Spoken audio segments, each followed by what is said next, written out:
Iran से जंग नहीं चाहता अमेरिका। ब्रेकिंग न्यूज में आपको सबसे बड़ी जानकारी दे रहा हूं। ईरान के फॉरेन मिनिस्टर यानी विदेश मंत्री ने 2 बार ईरान से कहा है, खुद बताया उन्होंने। किसने? ईरान के विदेश मंत्री ने बताया है कि अमेरिका ने 2 बार मैसेज भिजवाया है।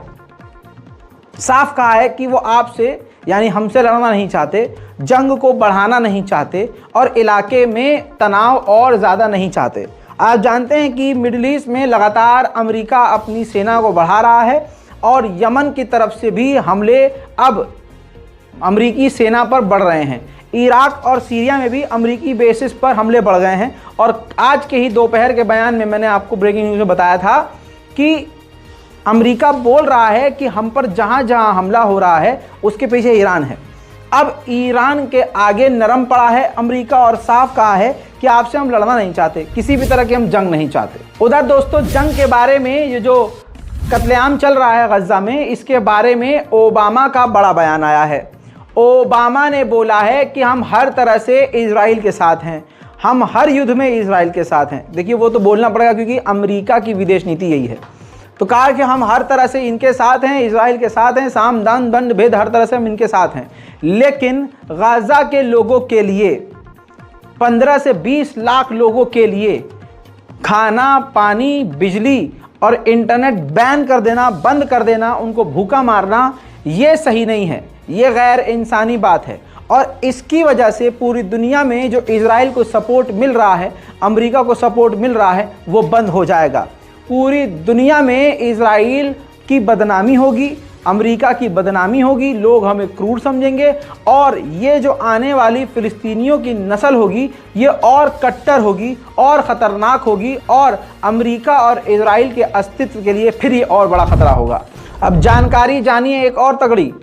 सेटलर्स ने अब तक, यानी जो यहूदी कब्ज़े वाले लोग हैं, उन्होंने सिर्फ 7 तारीख से अब तक 100 हमले फ़िलिस्तीनियों के घरों पर, उनकी गाड़ियों पर, उन लोगों पर किए हैं। ताज़ा तरीन जानकारी यह है कि अमेरिका ने मिडिल ईस्ट में अपने ऊपर हो रहे हमलों को देखकर इतना खौफ में आ गया है कि अपनी सेना को मिडिल ईस्ट में और बढ़ा दिया है। अमेरिका की आधी से ज़्यादा सेना इस वक्त मिडिल ईस्ट में तैनात हो चुकी है। कतर के अमीर शेख तमीम ने ज़बरदस्त तरीके से इजराइल को लताड़ लगाई और कहा बस बहुत हुआ, हद से ज़्यादा हो गया है। इजराइल को लाइसेंस नहीं देना चाहिए हमें कि वो गजा के लोगों का कत्लेआम कर सके। जिस तरह के वो हथियार इस्तेमाल कर रहा है आम नागरिकों के लिए, ये खतरनाक है और काफ़ी घटिया है, अंतर्राष्ट्रीय कानून का उल्लंघन है।